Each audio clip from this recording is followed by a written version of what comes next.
you tell me what is exactly your title, position, or involvement in the Promised Land project? How would you define it?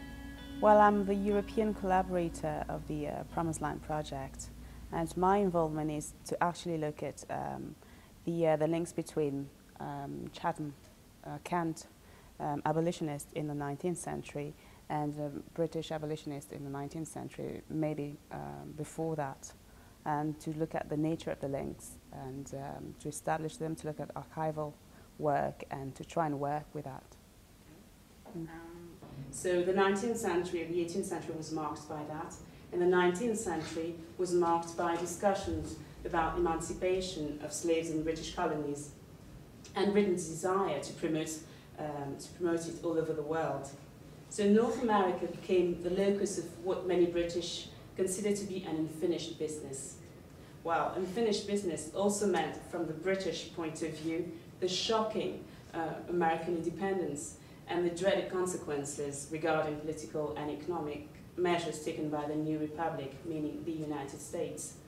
The question of the slave trade was only an issue in the 18th century when American traders impinged on British networks in Africa. In the 19th century, the bone of contention between the American Republic and the British monarchy was over the emancipation of slaves. So now, how could Britain connect with her North American brothers without aggravating them as she did before the American War of Independence? Black abolitionists in Britain, such as Olivette or Huguano,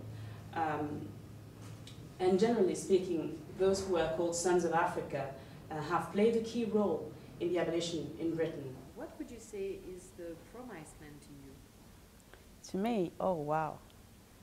It's a huge project, an amazing project, because as an historian, it's just amazing because I'll try to see whether I can find archives that could link Britain and the Promised Land, and especially people in Dresden and Chatham.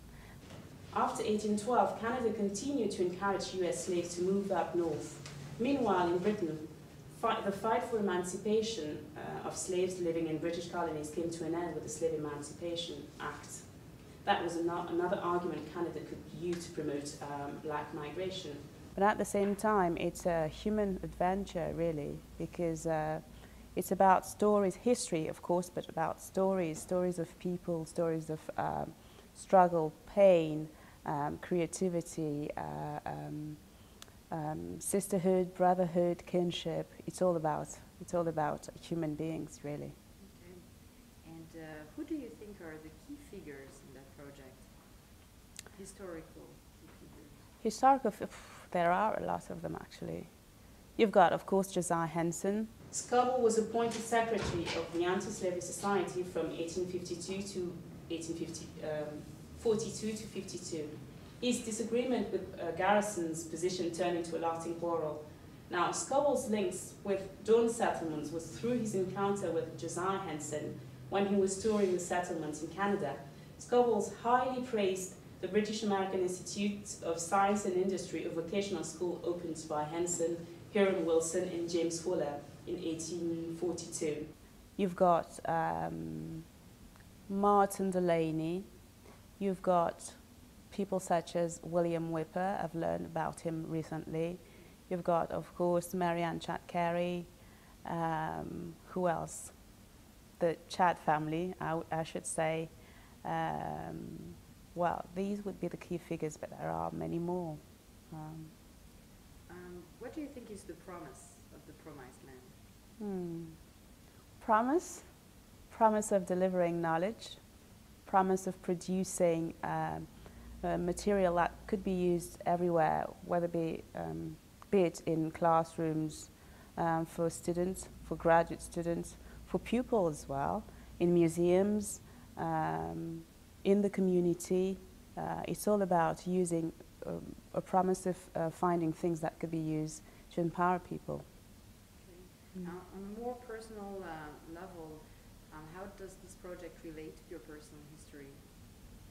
Well, as an African, I think that it's always interesting to establish links between people from Africa and people from elsewhere, black people from elsewhere.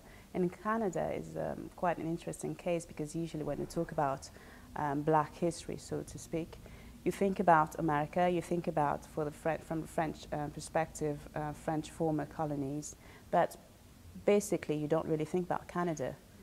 I'd like to finish on one last point. Another type of links had been established between Ontario and Britain in the 19th century over the question of African American freedom. If Dr. Martin Delaney is generally considered to be a pioneer in the history of black nationalism, he was also instrumental in the history of a very, very conservative, and I explain why, conservative British Royal Geographic Society, as he succeeded in collecting highly valuable information on African colonies in the 19th century.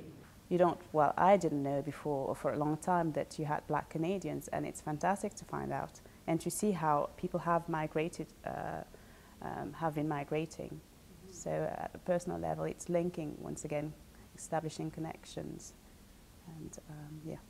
Then just about what you said about Canada, I was wondering, how do you think the project also fits in the Canadian history and collective memory? Well, I think it should be given a bigger place than it has been given so far, because as I said, well, I didn't say it here, but I said it, I made a radio interview yesterday, and I said that it's about not looking at history as a big history and marginal or history, but looking at a big history that includes minority, so to speak, history. And that means actually including that history in the mainstream national history. And in May 1787, the Committee for the Abolition of the Slave Trade was created, and petitioning was started. Well, I'll spare you the details. I'll go straight to 1807. The British Parliament abolished the slave trade in British colonies. And the committee changed its name to become the African Institution, an organization designed to promote, quote, free trade with Africa and encourage nations to follow that path. Meanwhile, the lives of slaves in British colonies was terrible, because slaves over there had a miserable life over there. And that is so important, because this is how you create a collective memory. It's not just about remembering key figures and putting them aside, but making them part of the bigger picture. And how does it relate in the idea of multiculturalism then?